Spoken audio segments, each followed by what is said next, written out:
everyone and welcome to Doon Officers Academy. Today we are doing certain questions which are related to verbs. इससे पहले models और verbs की classification आप कैसे करते हो उन सब के बारे में आपके पहले वीडियो ऑलरेडी बन चुकी है. So please do refer to that video in case आपने कुछ भी मिस आउट किया है, राइट? क्योंकि आज जो हम क्वेश्चन करने वाले हैं वो सब उस वीडियो में कॉन्सेप्ट डिस्कस हो चुके हैं. लेकिन स्टार्ट करने से पहले मैं एक बार आपको सबको वापस याद दिलाना चाहूंगी that we are starting our offline batches on every Monday. Her Monday fresh batch start होगा जिसमें आप जो भी डिफेंस एग्जामिनेशन है जैसे RAMC, RMS, सैनिक स्कूल, NDA, FCAT, CDS, इन सब के लिए आपको प्रिपेयर कराया जाएगा. एनरोलमेंट के लिए नंबर जो है वो स्क्रीन पर दिए गए हैं. इन केस फर्दर डिटेल्स के लिए you can refer to the description box. तो शुरू करते हैं आज का सेशन दैट इज वर्ब्स. और वर्ब्स में हम क्या करने वाले हैं? We are doing certain questions which are related to verbs, right? इससे पहले आपके कुछ रूल्स ऐसे हैं जो ऑलरेडी नाउन्स में कवर हो चुके हैं, राइट? तो मैं ये अज्यूम करके चल रही हूँ क्योंकि आप लोग वीडियो देखिए इसीलिए you are well aware with those rules. Now the first question is a flock of sheep dash grazing in the ground. A flock of sheep dash grazing in the ground. Right? So now we have to fill it up with the correct verb.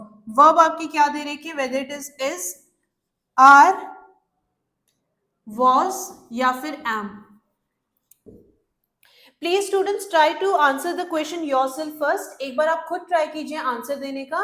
उसके बाद आप क्या कर सकते हैं? You can continue the video. Pause कीजिए video को, answer दीजिए, उसके बाद कंटिन्यू द वीडियो, क्योंकि उसके बाद तो आंसर हम डिस्कस करने वाले ही हैं. तो जरूरी क्या है कि आपको एटलीस्ट एक बार आपकी प्रैक्टिस होनी चाहिए क्वेश्चन अटेम्प्ट करने की, right? So the question is a flock of sheep. Now remember the flock of sheep is what it is. It is what? It is a collective noun. और collective noun अपने साथ क्या लेता है? Singular verb. So a flock of sheep is grazing in the ground. Clear है? I hope आप सबने इसका correct answer दिया होगा. Now the next question is, next question आपका बोल रहा है time and tide. Time and tide dash for none. Time and tide dash for none. आपके ऑप्शन है wait या फिर waits or else it is waiting या फिर waited.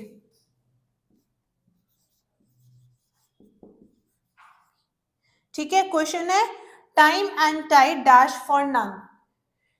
एक चीज याद रखिएगा, जब आपके टाइम एंड टाइड, राइट, ये क्या है? These are what? नाउन. किससे कनेक्टेड है? एंड से. They are connected by a conjunction and. तो ये दोनों क्या है? They are not related, right? Related in the sense मतलब ये क्या है? They are not closely related. तो इसके साथ क्या यूज करोगे आप? यू विल यूज, क्या यूज करोगे? कौन सा वर्ब यहाँ पे इस्तेमाल करोगे आप? वेटेड पास्ट, तो उसका कोई सेंस नहीं बन रहा. वेटिंग कंटिन्यूअस टेंस बता रहा है, अगेन आप नहीं इस्तेमाल करोगे. वेट्स, ये अगर ये सिंगुलर होते अब तब आप क्या इस्तेमाल करते? वेट्स. लेकिन time and tide wait for none. तो करेक्ट नाउन क्या होना चाहिए? सॉरी, करेक्ट वर्ब क्या होना चाहिए यहाँ पे? वेट. क्लियर है? अब नेक्स्ट क्वेश्चन है आपका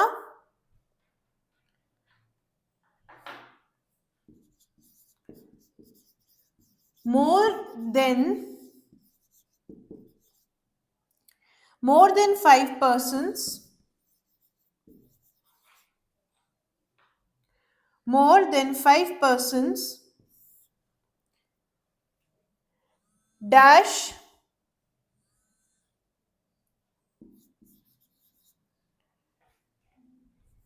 more than 5 persons signed the complaint.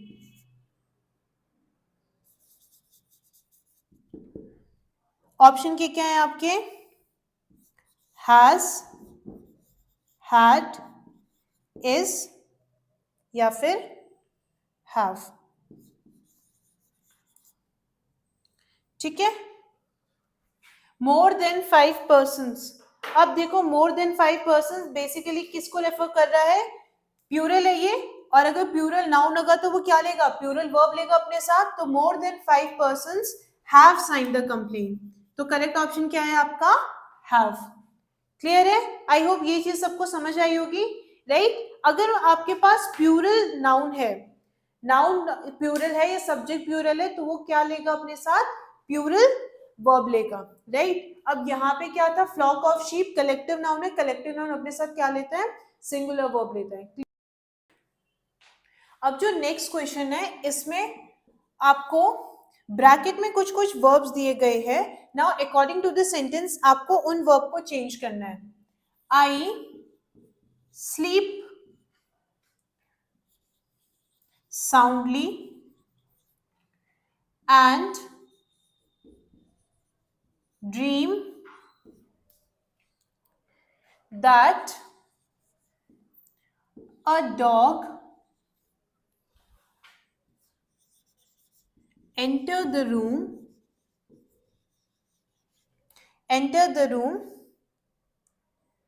I sprang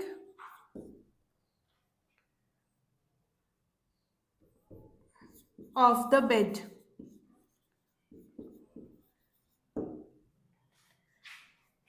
I bracket में दिया गया स्लीप साउंडली, ठीक है, एंड ब्रैकेट में आपको वर्ब है dream, that a dog enter the room I spring of the bed. I sleep soundly, ये किस में होना चाहिए, स्लीप साउंडली क्या होना चाहिए, I was sleeping soundly, continuous की बात होगी यहाँ पे, I was sleeping soundly and dreamed that a dog, and dream की जगह क्या आना चाहिए,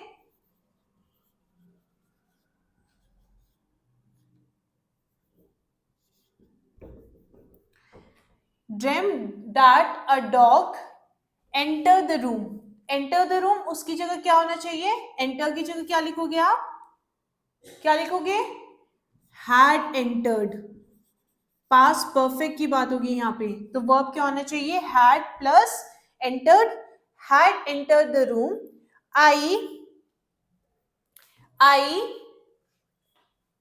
स्प्रिंग की जगह sprang, सिंपल पास में आपका लास्ट स्टेटमेंट होना चाहिए, आई sprang of the bed. Clear है इतना, I was sleeping soundly and dreamt that a dog had entered the room I sprang off the bed। Clear है इतना। अब आते हैं नेक्स्ट क्वेश्चन पे।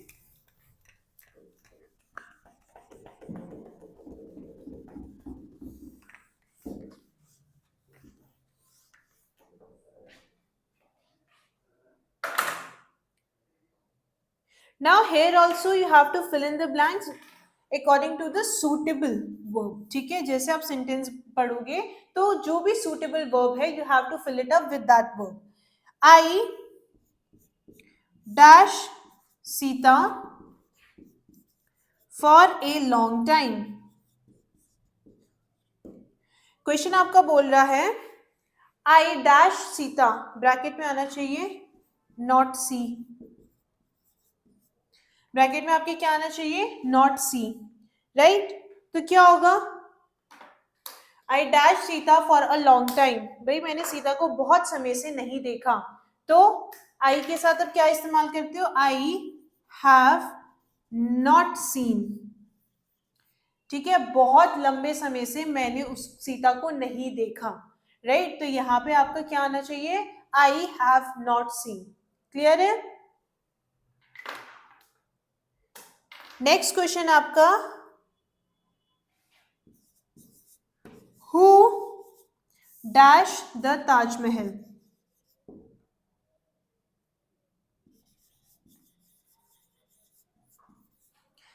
जो आपको वर्ब दिया गया है दैट इज बिल्ड, वर्ब जो आपको दिया गया है दैट इज बिल्ड, ये स्टेटमेंट किस में होना चाहिए, who dash the Taj Mahal, past की तो बात हो रही है, तो फिर बिल्ड की जगह क्या होना चाहिए, बिल्ट टी, ठीक है, करेक्ट आपका वर्ब क्या है, बिल्ट।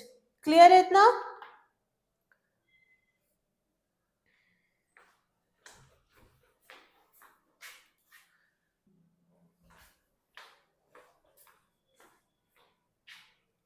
अब जो आपके क्वेश्चन है उसमें you have to correct the statement, right. Question आपका बोलता है Rahul as well as his sisters were present in the party। Question बोल रहा है Rahul as well as his sisters were present in the party. तो यहाँ पे स्टेटमेंट एक गलती है, कहाँ पे गलती है वो, क्वेश्चन में कहाँ पे गलती है? Rahul as well as his sisters were present in the party, in the present,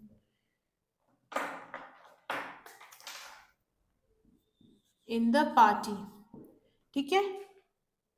तो करेक्ट आंसर क्या होगा?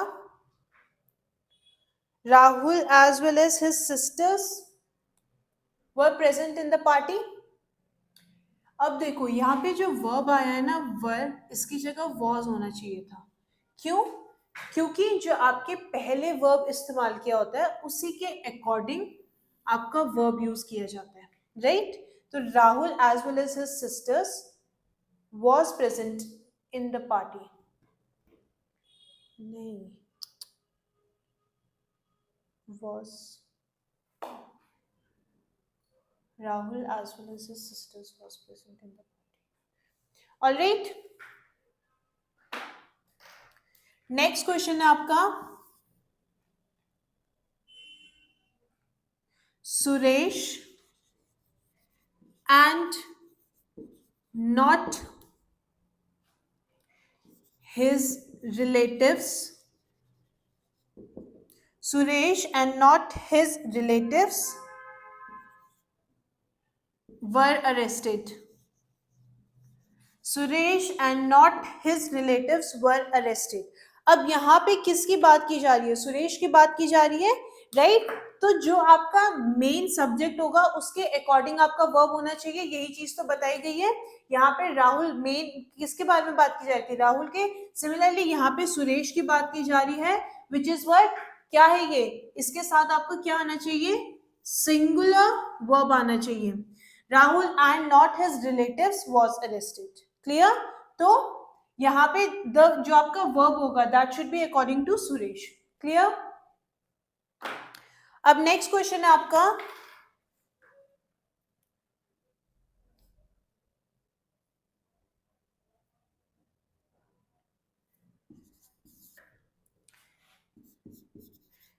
The principal and the warden were against the proposal, were against the proposal। तो यहां पे कहां पे गलती है? The principal and the warden were against the proposal, गलती कहां है यहाँ पे? अब देखो यहाँ पे दो सेपरेट इंडिविजुअल के बारे में बात कर रहे हैं, एक कौन है? प्रिंसिपल और एक कौन है? Warden, right. दो लोगों के बारे में बात की जा रही है, राइट। यहाँ पे क्या हो रहा था? सुरेश के बारे में बात की जा रही है, Suresh and not his relatives. कौन अरेस्ट हुआ? ठीक है, सुरेश, है ना। तो यहाँ पे वर्ब जो था वो किसके अकॉर्डिंग था? सुरेश के अकॉर्डिंग। लेकिन यहाँ पे आप देखोगे the principal and the warden, दो लोगों के बारे में बात की जा रही है। अब ये सिंगुलर सेंस नहीं बना रहा है, दो लोगों के बारे में बात की जा रही है। तो दो लोगों के अगर बारे में बात की जा रही है तो यहाँ पे वर्ब आपका क्या आना चाहिए? वर ही आना चाहिए, राइट। तो इस स्टेटमेंट में आपकी कहीं पे गलती नहीं है। The principal and the warden were against the proposal. क्यों? क्योंकि प्रिंसिपल तो थी लेकिन वार्डन भी, दोनों ही प्रपोजल के अगेंस्ट थे। तो क्या हो गया? प्लूरल हो गया ना। तो वर्ब किसके अकॉर्डिंग होगा? तो यहाँ पे वर्ब वाज नहीं, वर ही होना चाहिए। तो इस स्टेटमेंट में कोई गलती नहीं है। आई होप आपको चीजें क्लियर होती जा रही हैं and you are also able to answer the questions. इस टाइप के क्वेश्चंस आते हैं आपके RAMC टाइप के एग्जाम में, इस टाइप के क्वेश्चन आपके जरूर आते हैं।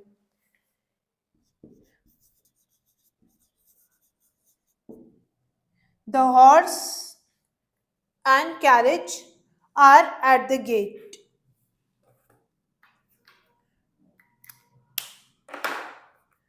अब देखो हॉर्स और कैरेज, ठीक है, आपने गाड़ी देखी होगी जिसमें घोड़े के पीछे आपकी क्या है, कार्ट लगी हुई होती है, उसी के बारे में रेफर किया जा रहा है ना। तो क्या है, these two subjects are closely related, तो क्या आर आना चाहिए, यहाँ पे क्या आना चाहिए, the horse and carriage is at the gate. Clear है, यहाँ पे दो अलग अलग के बारे में बात नहीं की जा रही है, जबकि पहले उसमें प्रिंसिपल अलग है, वार्डन अलग है, राइट। हॉर्स एंड कैरेज, भाई हॉर्स के पीछे ही तो कैरेज लगा होगा, तो यहाँ पे जो आपका वर्ब आना चाहिए that should be is instead of are. Clear है, जब आपके दो सब्जेक्ट अलग अलग सब्जेक्ट होंगे तब तो आप प्लूरल लगाओगे, when two subjects are very closely related. For example मैं बोलती हूँ bread and butter is a good breakfast, तो ब्रेड और बटर क्या है, बहुत क्लोजली रिलेटेड है। तो when subjects are closely related तो आप उस सेंस में क्या करते हो कि आप सिंगुलर वर्ब का इस्तेमाल करते हो, ठीक है।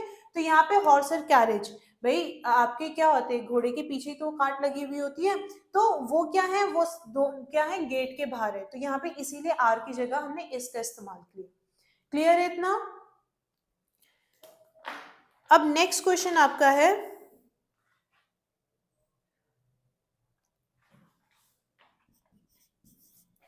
She has enlisted herself,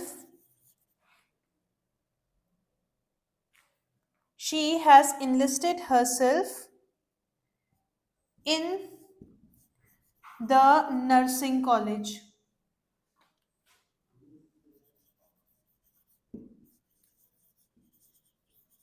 She has enlisted herself in the nursing college. अब लुक एट द स्टेटमेंट है, she has enlisted herself in the nursing college, तो क्या कहाँ पे गलती है स्टेटमेंट में, read the statement, she has enlisted herself in the nursing college, कहीं गलती नहीं है बच्चे। क्यों, she has enlisted herself, reflexive pronoun का इस्तेमाल किया गया है, she has enlisted herself, verb आपके सही है, right, in the nursing college, भाई उसने क्या किया, खुद को इनलिस्ट करवाया नर्सिंग कॉलेज में, तो इस पर्टिकुलर स्टेटमेंट में कहीं पे गलती नहीं है, right. So with that we have come to an end of today's session, जिसमें हमने वर्ब से रिलेटेड क्वेश्चंस किए।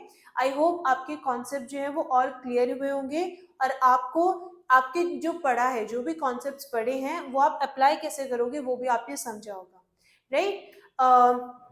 So this was the end of the topic verbs. I hope आपको चीजें समझ आई होंगी, बट बिफोर लिविंग एक बार मैं आपको वापस याद दिलाना चाहूंगी that every Monday we are starting our fresh batches, तो अगर आपको इनरोल कराना है the numbers are given on the screen, further details description box में भी दी गई हैं। जो भी डिफेंस रिलेटेड एग्जाम्स है जैसे RAMC, RMS, NDA, FCAT, CDS, इन सब के लिए आपको प्रिपेयर कराया जाएगा, क्योंकि सीट्स लिमिटेड है, इसीलिए enrol yourself as soon as possible. Thank you everyone and have a good day to you all.